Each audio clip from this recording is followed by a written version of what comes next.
this time we'll have Paul Southwell, the Airport General Manager.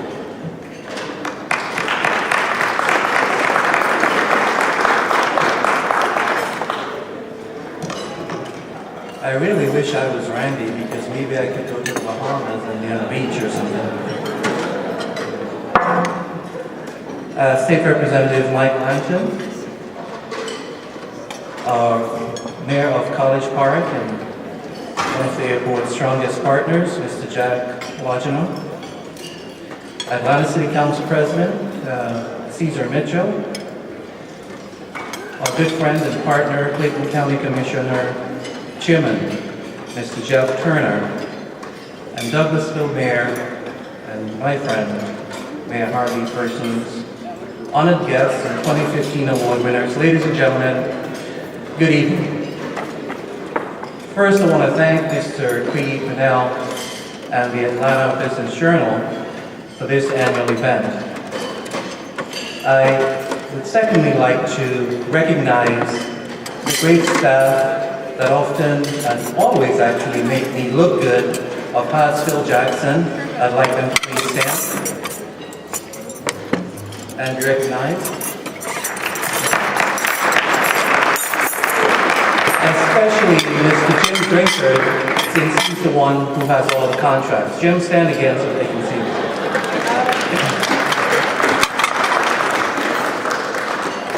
On behalf of our great Mayor, Mayor Kasim Reed, it is an honor to share in tonight's program and to bring greetings from the Hartsfield-Jackson Atlanta International Airport team.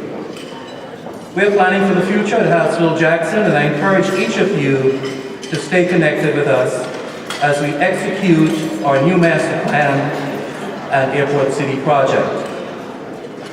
These forward-thinking programs will create great opportunity for many of you in this room, and we're proud of these initiatives and the role they play in helping Hartsfield-Jackson maintain its status as the region's chief economic development tool for the creation of jobs and the growth of wealth for the residents of our community. One final item I'd like to share is related to airport construction funding. I would be remiss if I didn't share this with you because it is a looming issue that involves funding of construction projects at the airport and many of you in this room. As you may know, airport construction projects are funded two ways.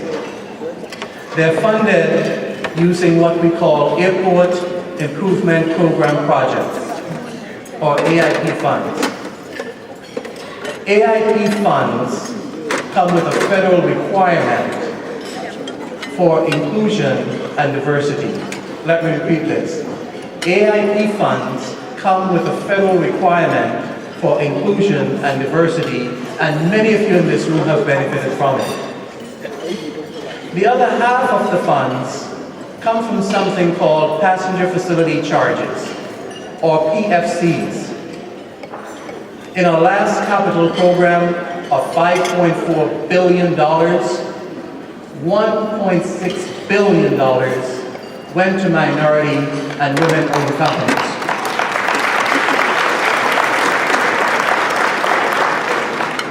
And of that $5.4 billion, $2.6 billion of it came from PFCs.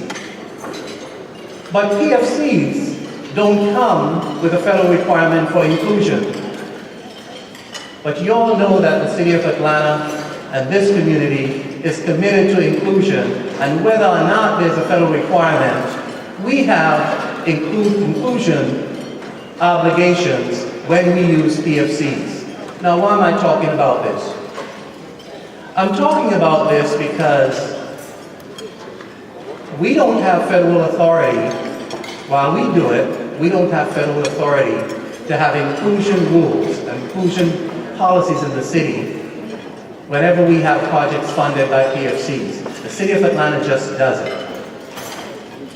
But increasingly, there are states across the country, now up to 7 states, California, Missouri, that have passed laws banning banning public contracting using race and gender as a criteria. Let me repeat this. There are 7 states that now ban public contracting based upon race and gender. What does that mean? That number is increasing. And if the state of Georgia was ever to pass a similar law, the $2.6 billion that we spent in PFC funding, we could not have a requirement for minority and women-owned businesses to participate. We would not be able to do it if the state law would be created to block it. I'm saying this to you because if this is of some concern to you, and folks, it should be,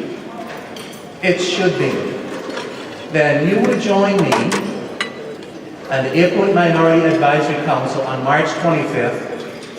We're going to Washington to talk to our legislators to ask them to amend the PFC statute so that it, like the AIP, will have a requirement for inclusion of minorities and women. Again, I'm urging you on March 25th to join us in the Capitol in Washington, D.C.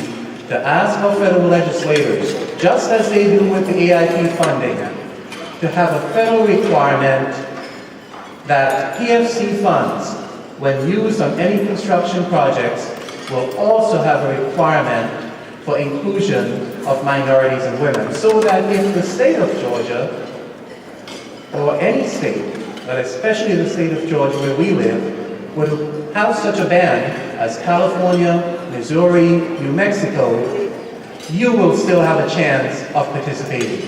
Thank you very much.